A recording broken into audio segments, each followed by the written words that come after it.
دفعہ 108 میں کوئی پاکستان چلا گیا، اس کی جائیداد فوراً کسٹوڈین نے اپنے قبضے میں کر لی۔ آپ لوگ بھی جانتے ہوں گے، جو لوگ گئے ہیں ان کی جائیدادیں کسٹوڈین میں چلی گئیں، لیکن اگر وہ وقف کر کے گیا ہے تو وہ وقف کسٹوڈین میں نہیں جائے گا۔ قانون آج تک یہی ہے۔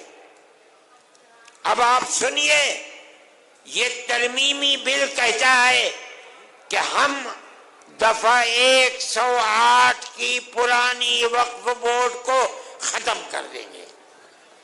کیا مطلب ہے؟ ساری ان کی دی ہوئی مسجدیں، جائیدادیں، اگر آج تک ان کے اوپر کسٹوڈین کا قبضہ نہیں ہے، اس ترمیمی بل کے آنے کے بعد سب کسٹوڈین قبضہ کر لے گی، چاہے وہ مسجد ہو چاہے قبرستان ہو۔ میرے بھائی، میں یہ آپ کو اس لیے بتا رہا ہوں کہ اگر آپ کے صوبے سے اس کی تائید ہوتی ہے تو اس کا مطلب یہ ہے کہ وہ زمینیں، وہ مقبرے، وہ درگاہیں جو آج تک وقف کے اندر داخل تھیں، اب وہ وقف سے نکل جائیں گی۔ ہم اسی بنیاد پر کہتے ہیں، آپ حضرات کی یہ آواز جو آج اس میدان سے ابھر رہی ہے، انہی بنیادوں کے اوپر ہم کہتے ہیں کہ وہ آواز اس وقف کے ترمیمی بل 2024 کے خلاف یہ آواز اٹھنی چاہیے۔ جمعیت علماء ہند، میں نے آپ سے کہا تھا کہ ایک مذہبی جماعت ہے، ہمارا سیاست سے کوئی تعلق نہیں ہے۔ ہم آپ کی گورنمنٹ سے، صوبائی گورنمنٹ سے یہ کہتے ہیں کہ مسلمان، پورے ملک کا مسلمان یہ سمجھتا ہے کہ یہ وقف ترمیمی بل مسلمانوں کے اوقاف کو برباد کرنے کے لیے، ہڑپ کرنے کے لیے، جو چند مثالیں میں نے آپ کو بتائی ہیں، یہ تو 3 صفحے ہیں ہمارے۔ آپ اس کے خلاف اپنی رائے کو متحد کریں۔ میں یہ سمجھتا ہوں کہ آپ کے اس جم غفیر کے جمع ہو جانے کے نتیجے میں یقیناً یہ آواز ارباب اقتدار کے کانوں تک پہنچے گی انشاءاللہ، اور یہ بات ہوگی کہ بی جے پی گورنمنٹ کے اس مسلمانوں کی جائیداد کو آگ لگانے اور کھانے والے بل کی مخالفت کی جائے گی۔ جمعیت علماء ہند آج کے وہ حالات جو اس دنیا کے اندر ہیں یا ملک کے اندر ہیں، ان کو بڑے گہرے طریقے پر دیکھتی ہے۔ ملک کے اندر جو بات چیت چل رہی ہے فرقہ پرستی کی، چاہے وہ مکانوں کے اوپر بلڈوزر چلنے کی بات ہو، یا آسام کے اندر مسلمانوں کو ملک کے اندر رہنے کے حق سے محروم کرنے کی ہو، یا مسلمانوں کے مدرسوں کو بے پالو بے بالو پر کرنے کی ہو، جمعیت علماء ہند ان تمام چیزوں کی مخالفت کرتی ہے۔ اسی طرح ہم فلسطین کے مسئلے کو، اگرچہ ہمارے ملک کے پرائم منسٹر نے پہلے دن یہ بات کہی تھی کہ فلسطین کے لوگ دہشت گرد ہیں، میں نے اس وقت یہ بات اخبارات میں دی تھی اور میڈیا کے اندر دی تھی کہ مجھے افسوس ہے کہ ارباب اقتدار یہ نہیں جانتے کہ مسئلہ کیا ہے۔ مسئلہ تو صرف اتنا ہے کہ اسرائیل کو یورپ اور امریکہ نے خلافت اسلامیہ ترکیہ کو توڑ کر اسرائیل کو جنم دیا، بیت المقدس اس میں نہیں تھا۔ اس کے بعد امریکہ یورپ نے مل کر اسرائیل میں اپنی فوجیں بھیج کر فلسطین کے اوپر قبضہ کیا، بیت المقدس پر قبضہ کیا، ہزاروں آدمی مارے گئے، بیت المقدس پر قبضہ کیا، فلسطین کو اپنا غلام بنا لیا۔ اس کے بعد پھر شام کے اوپر حملہ کیا اور گولان کی پہاڑیوں پر قبضہ کر کے یہودیوں کی بستیاں بسا دیں۔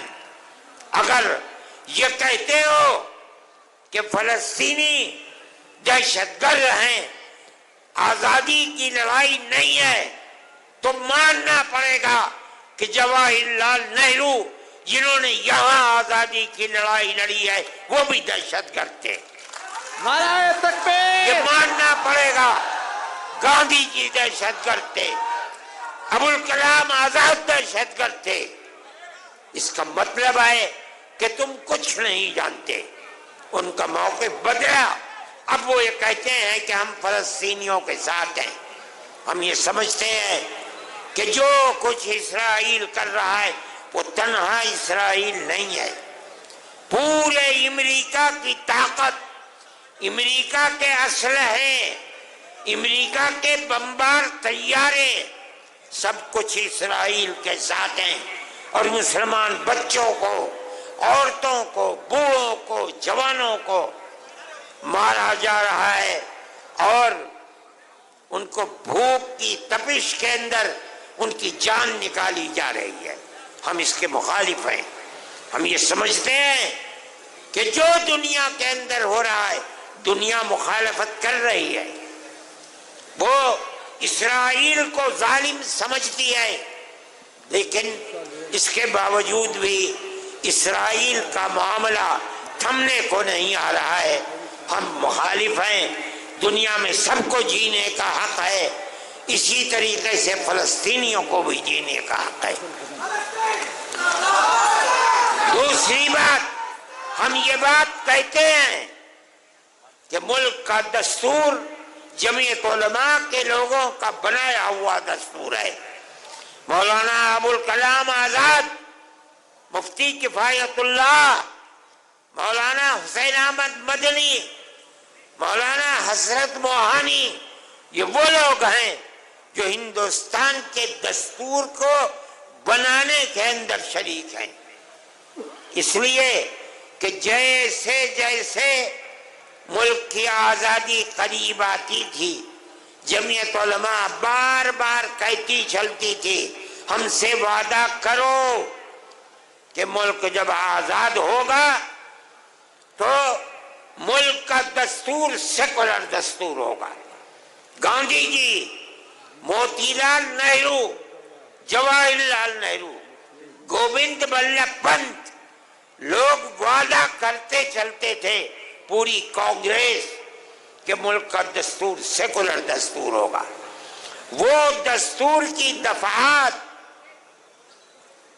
جن کے اندر مذہب کو زندہ رکھنے اور زندگی کے ساتھ ضمانت دی گئی ہے، مولانا ابوالکلام آزاد، حسرت موہانی، مفتی کفایت اللہ کی بنائی ہوئی دفعات ہیں۔ آج ان دفعات کو یہ کہا جا رہا ہے کہ یہ دفعات بڑھائی ہوئی دفعات ہیں، کسی کو کچھ پتہ نہیں ہے۔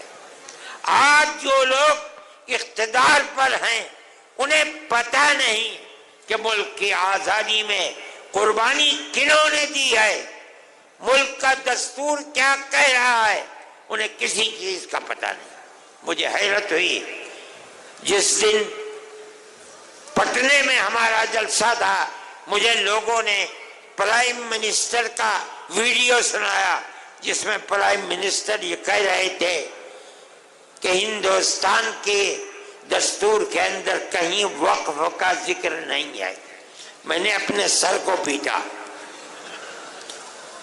ملک کا وزیر اعظم یہ کہتا ہے، اس کا مطلب یہ ہے میں نے کہا، کل کو تم کہنے لگو گے کہ ملک کے دستور کے اندر حج کا کوئی ذکر نہیں ہے، پرسوں وہ کہو گے کہ ملک کے دستور میں نماز کا کوئی ذکر نہیں ہے، اگلے دن کہو گے کہ ملک کے دستور میں روزے کا کوئی ذکر نہیں، مسجد کا کوئی ذکر نہیں۔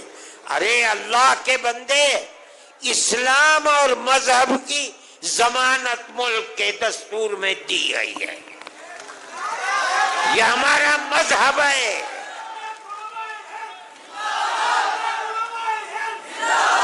مگر میں کیا کہوں، میری سمجھ میں نہیں آتا کہ آج جو لوگ اقتدار کی کرسی پر بیٹھے ہیں انہیں مذہب ہی کا نام نہیں آتا، نہ وہ کچھ جانتے ہیں۔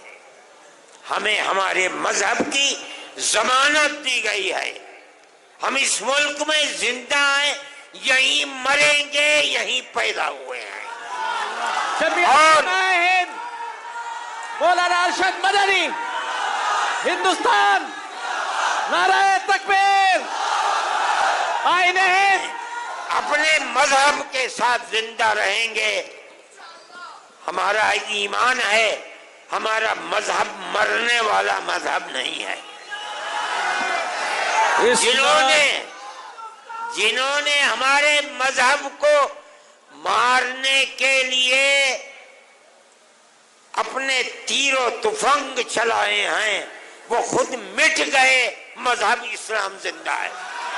نعرہ تکبیر، جمعیت علماء ہند، ہندوستان، قومیت کہتی، تحفظ آئین ہند۔ ہمارا ماننا ہے یریدون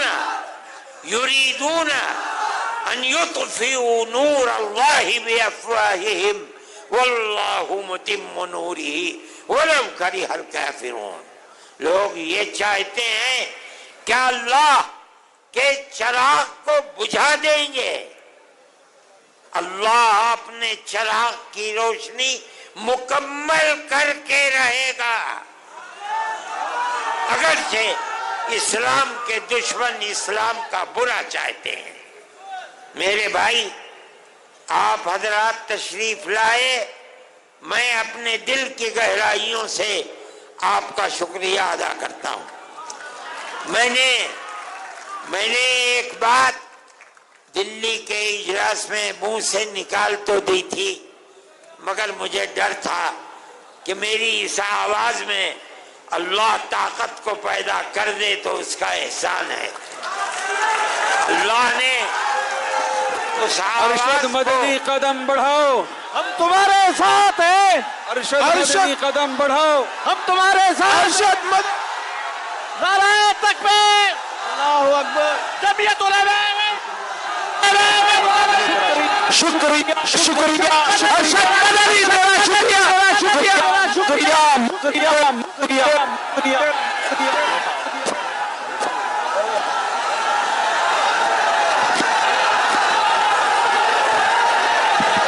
بیٹھ جاؤ بچوں، سب بیٹھ جاؤ، بات سن لو، بیٹھ جاؤ حضرت، بیٹھ جاؤ، حضرت کی بات تو سن لو، بیٹھو بھائی، بیٹھو، ماشاءاللہ، پیارے بیٹھ جاؤ، اللہ نے بیٹھ جاؤ، آواز کے اندر اپنی طرف سے طاقت پیدا کر دی۔